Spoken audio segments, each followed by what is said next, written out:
Hello, and welcome to a new episode and a new season of Highlights from the Hill.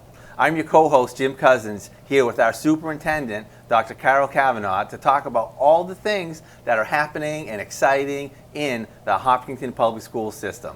It's been a while, and we're both excited to be back with you. Hi, Carol. Hi, Jim. Yes, thank you. It is really great to be back here doing Highlights from the Hill. And today I have with me Matt Cotter, who is a new principal to our district, but not necessarily new to our district. He's the principal at the Hopkins School, which is our 4-5 school. And prior to becoming principal for a year and a half, he was our assistant principal. So welcome, Matt. Hi, thanks for having me. It's great to have you here. So tell us a little bit about the big seat. I mean, you've been the principal now for about 6 months, and you know, how is it different from being the assistant principal? How does it feel to be working here in Hopkinton at the helm? Well, it's going really well so far. I would say the principal job is a lot more bird's eye view than the assistant principal, who's sort of on the ground working with kids every single day.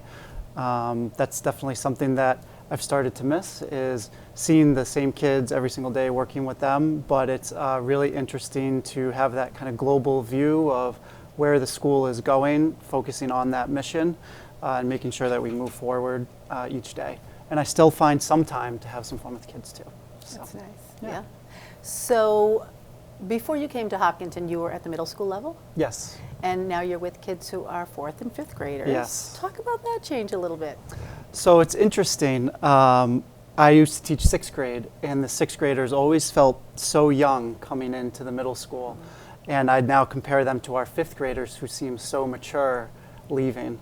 And that experience has really got me to think about how we're preparing our 5th graders to go on to middle school, and how we want to build in independence and those independent moments for them to get ready for 6th grade.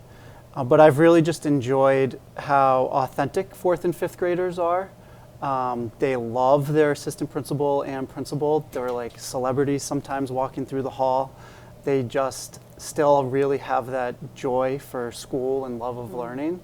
And that's something that I've just really bought into at the elementary level. It's probably my favorite part. Yeah, and I think in terms of maturity and physical development, grades 4 and 5 are where there's maybe the greatest gaps. Yep. Yeah. So you are also in the process of maybe transitioning that school to a 5-6 school down the road. Yes.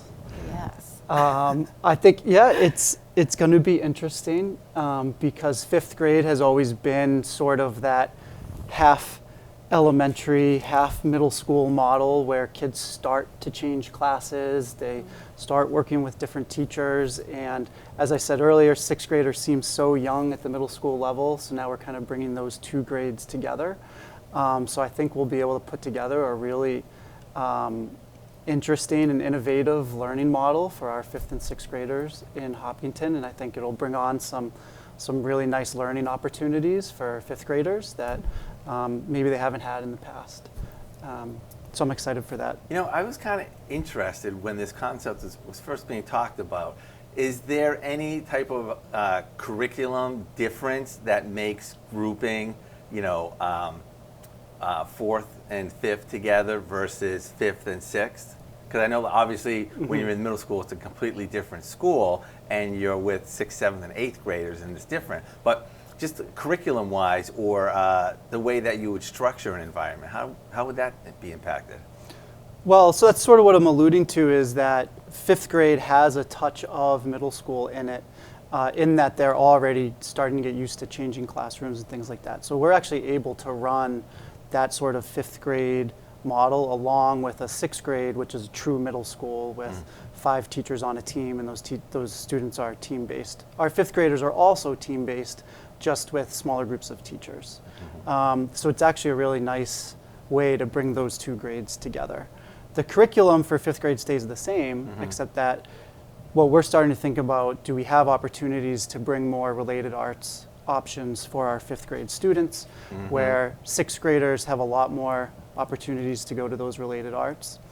Bringing that model from 6th grade to 5th grade could create a lot more learning opportunities in those programs for fifth grade. I see. I remember seeing some of the fifth grade talent shows, and there is so much talent going on there. It might make it Yes. be able to bring that vibrancy onto a bigger stage. Speaking of, the plug for the fifth grade talent show will be in May. It is my favorite part of being an elementary school principal, because you get to see just the community come together to support kids that are taking risks and putting themselves out there. So I absolutely love it. Yeah, excellent. Yeah, I am excited for the increased opportunities for related arts in grade 5.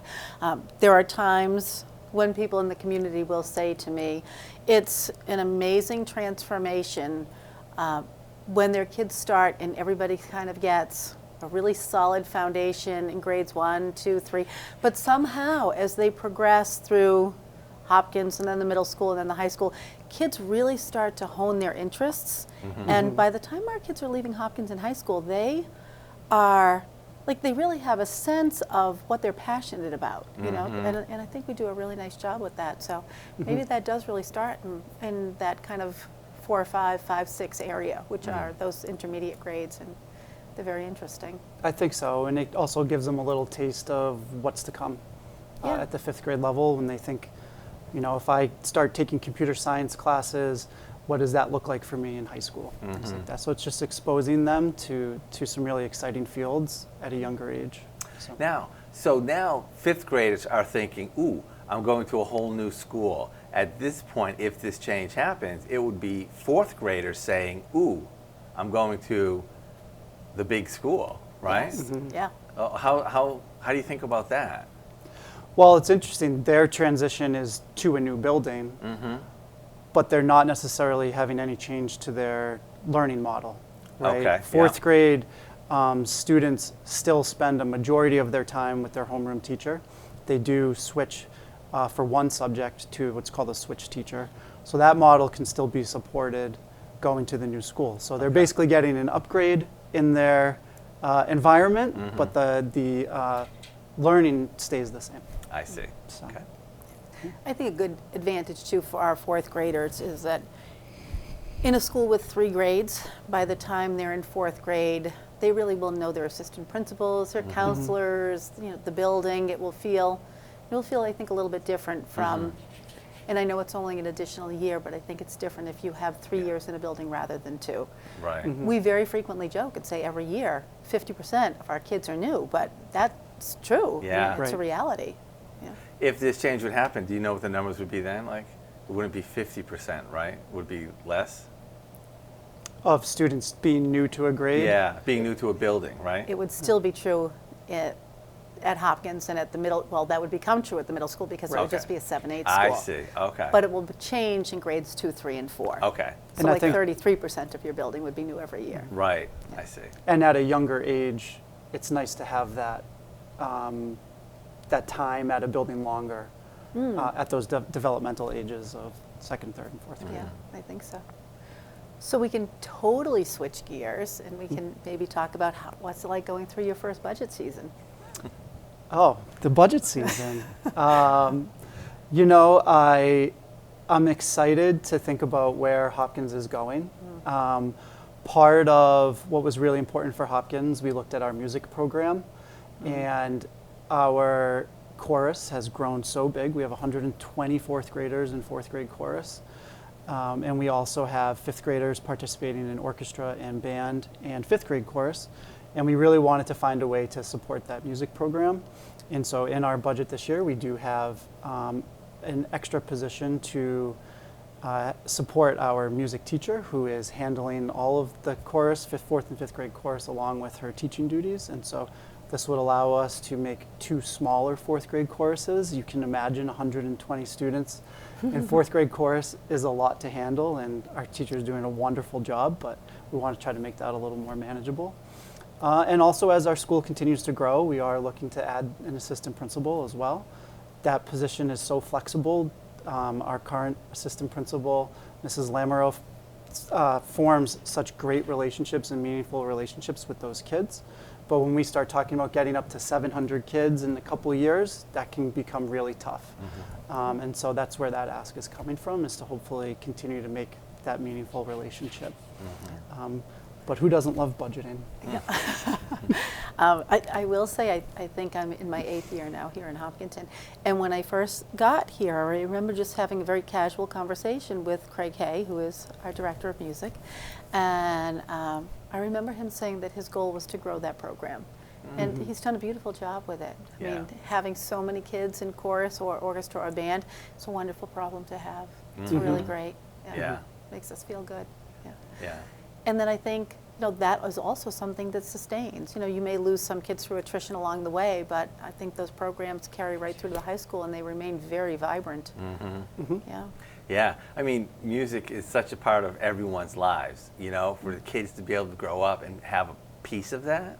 I think that's really valuable. So I guess if you had to think about, in your role as assistant principal or principal, what ways do you think that you sort of influence kids' trajectories or as they're kind of going through Hopkins? So I think it's important for every student in a school to have a valuable relationship with peers, but also adults. And oftentimes that is the classroom teacher. But it also can be other adults in the building. And I see the assistant principal and the principal as one of those really, really valuable pieces that can help reach more kids. There are kids that might need more flexible time in their day. The principal and the assistant principal can provide that for them. We work with kids often on management, conflict management. How do I get through this hard time with friends? How do I get through this hard time with my classwork? And oftentimes the assistant principal or the principal is there working with those students. So it's just another person in the building that's able to make a meaningful, purposeful relationship with kids. The classroom teachers do an amazing job, but there's also a lot of kids at the school, and it's just one more layer of relationship building that I think kids need at this age, for sure. And I think the work that you do with relationship building pays dividends, because when there is a problem that can be, a little more universal, say something that happens on a school bus or something that's happening in the school more generally. When you need to go into classrooms and have conversations with kids, they're like, okay, that's Mr. Cotter, he's our principal, and I have a relationship such that you can kind of cash those, social capital checks, so to speak, right? Like you've built that relationship, so kids want to sort of honor your wishes to make the school a place where the climate is super healthy. And we're in a position too to give students leadership responsibilities within the school community too. We have our principal's cabinet. Those students meet monthly with us. We plan different fundraisers, the whole school meetings at school, and it just gives, in such a large school, it gives students that are striving or thirsting for that leadership opportunity, we're able to run that program for them, as opposed to a classroom teacher not having that reach to everyone in the school. So, yeah, talk a little bit about the principal's cabinet, because I do think those kids are very engaged in things that people might not be aware. There's a lot of work to be on the principal's cabinet. It's a lot of work. It changes over monthly. We have our CARES system to support positive behavior, and students that show the values of the school. For example, we just formed our principal's cabinet for responsibility. So those students are nominated by their homeroom teachers, and then we meet once to twice in the month to plan different activities throughout the school. They get to vote on our Spirit Day, which will be Pajama Day on December 22nd. But they also get to speak at our whole school meeting. So we've had, for example, at the November whole school meeting, students shared some poems on what it means to be thankful. We had veterans come to the whole school meeting. So those students are really integral in planning those types of whole school events, which we had lost for the last few years.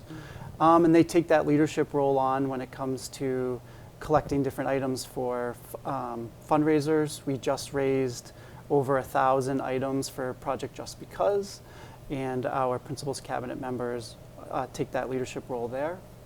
They also help plan our memory book for the end of the year. So it just gives them a chance to kind of get out of the classroom and work on some large school initiatives. Yeah, I think overall, I mean, across 5 buildings, I'm really proud of the climate that each of our principals builds in our schools.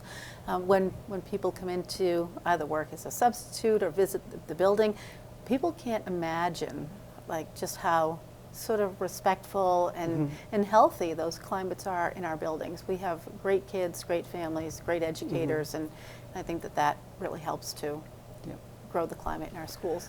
And I just want to say, I've talked about this a little bit. You know, I have a front row view of the school system too. I don't know how you do that. I mean, the environment in these buildings is amazing, and you know, it's not money, and it's like the new schools are nice schools, but they're not like Taj Mahals, and it's like really, really fascinating to me how that all happens. It's, in my opinion, it's the work that the teachers put in and day out to build relationships with their kids. They take the time to listen to what they're worried about, what they're scared of, where they want to go in the future, all of their aspirations. They really get to know those kids in and out, and therefore are able to provide an education that is tailored to the kids' needs. They put a lot of time and effort into that, and I think that's part of what I miss, getting a little further from the classroom, are those really important relationships that they build. But we have systems built into classrooms to help foster that. If you come into a 4th grade classroom Monday morning, you're going to see the Monday morning meeting where that teacher is hearing how everything is going on in those students' lives. What are they going to need to get for today? What do they need for the week? Where do they need support? What are they proud of? All of those kinds of things. And that's why when we walk into these buildings, we see such a fluid, moving community, but it's really all of those little things that the teachers are doing day in and day out. Right. So. Now, before you were in the leadership mode, what were you doing? So I taught 6th grade social studies for Okay. about 9 years, and then I taught computer science, the middle school level, for a year and a half. Okay. And then I took the leap of faith to come over as assistant principal in the middle of 2021, I believe. All of those years blend together. Oh, I'm sure. Yeah. I'm sure they do. Just talk to me a little bit about what do you think most prepared you for the role that you're in now from your previous role as an educator? I would say having my own family. Okay. I have 4 children, and they give me a run for my money. They are at elementary age, but I think it's really important to have that parent perspective. When I look at how I want Hopkins to be and what I like about Hopkins, I just picture what my own kids would also need and sort of put it through that filter, and it helps me just understand where kids are at this age, 8, 9, and 10. It helps me get their perspective whenever I'm having conversations with them, and I just think that's the most valuable tool that I could have in the leadership position at Hopkins is having common values with the community and having that common vision of where we want our kids to go. Nice. So, It's so interesting that you talk about that because when I was first a teacher, I didn't have my own children. And then, as you go through the process of, your career, you're also building a family. And after I had 3 children, I thought, oh my gosh, these kids could not be any more different, and yet they have the same parents, right? And I think when I was a classroom teacher, I always felt like, well, I don't know that I always felt like, but I considered that kids who came from sort of the same households would be similar, and yet that's very untrue. And I think it sort of speaks to the uniqueness of every learner. So you go through that process. Yeah. as much as you want to treat all your kids the exact same, we know that they're all different and they all need different things. And whether you have kids or not, the best classroom teachers, that's what they're seeing in their kids. They find the individual needs of every single kid in their classroom, and they're able to give them what they need day in and day out. So. And you talked about our teachers. I think that, there are so many critics about social emotional learning who say, well, why can't we just get down to, brass tacks and go back to reading and writing and arithmetic and all of that? But I think our teachers know how to strike the perfect balance of, I know how to nurture you and hear you and give you what you need, but I also can ensure that you're learning at really high levels.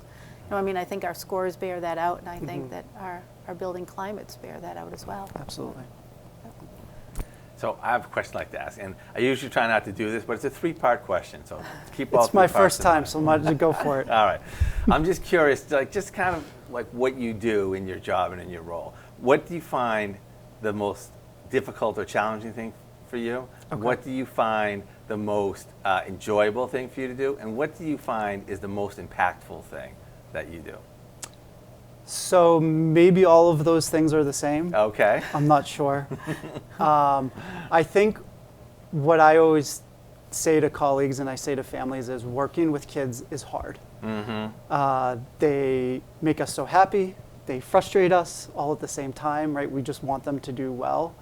And I try to remember that even as all the adults in the building, we just want our kids to do well. So the biggest challenge is you have all of these really smart people in a building that want to do what's best for kids. And we all have great strategies on how to do it, but it's keeping us all working towards that same mission, making sure we're doing it the same way for kids. And it's bringing all of those people together. So that's hard, that's challenging, but it's also what I like about this position. I see. Is taking on that challenge of just bringing together all of this talent and making sure we're putting the best school together for kids. So I Nice. guess it's all the same. Yeah, I guess so. Nice. I also just like working with kids. They are more fun than adults. They keep me on my toes.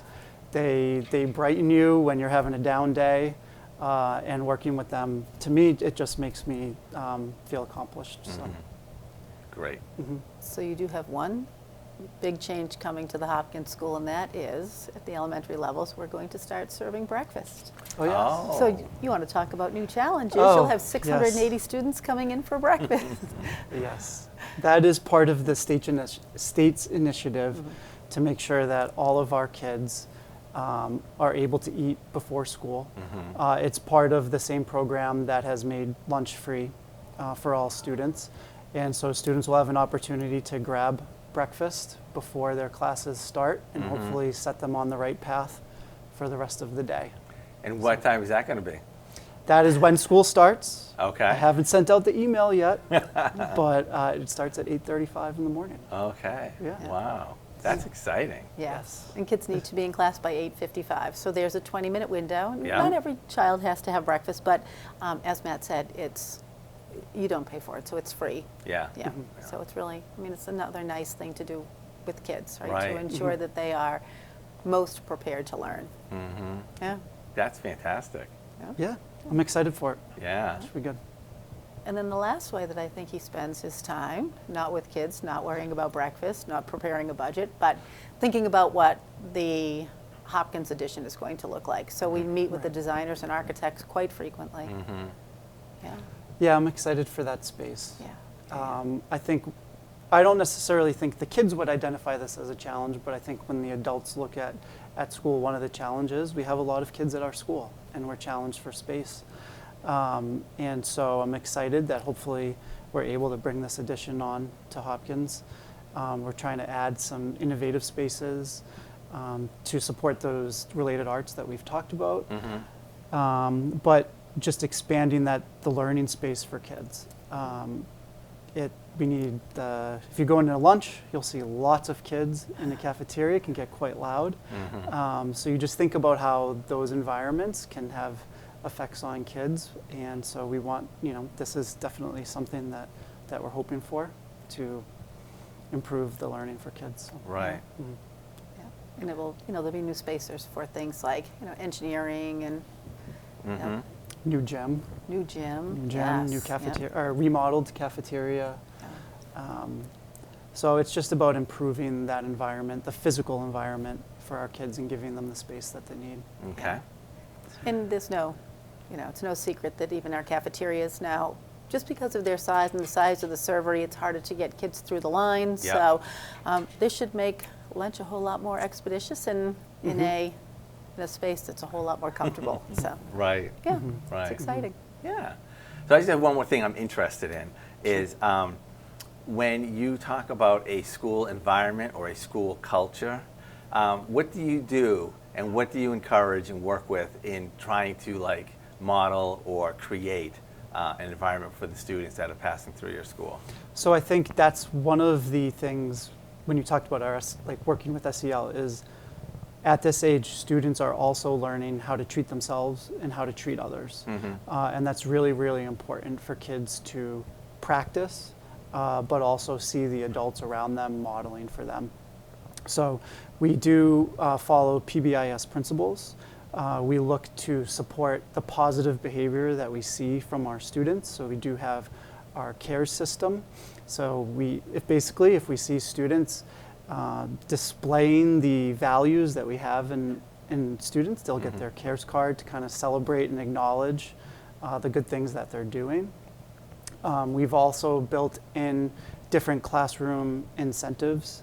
So students can kind of collectively work together towards a common goal that all the kids want to work for. I had one class save up 600 B-Bucks. I came in, I sang some karaoke for them because that's what the class decided to work towards. So it's modeling how kids should be treating each other in times of getting along and really enjoying friendship, and how do we get through arguments and conflicts. We help model that and teach them those skills that they need. And so we just try to embed all of those different values that we have at school throughout the day. All right, well, I think our time here is coming to a close. Yes. It always goes so quickly. I know. And Well, thank you, for having Matt, me. for making the time, for coming out today. And Absolutely. yeah, Yes, thank you. It's phenomenal to meet you. And, Yeah, it was nice to meet you, Good too. luck in the new career there. Thank you very much. Although it's not quite so new, but you know what I mean. no, we'll keep him on his toes. All right, great. And thank you very much for joining us for this episode of Highlights from the Hill. I invite you to come back next week. We will have someone else and a new topic, and we'll keep you informed into our Hopkinton Public School system. Have a great day, everyone.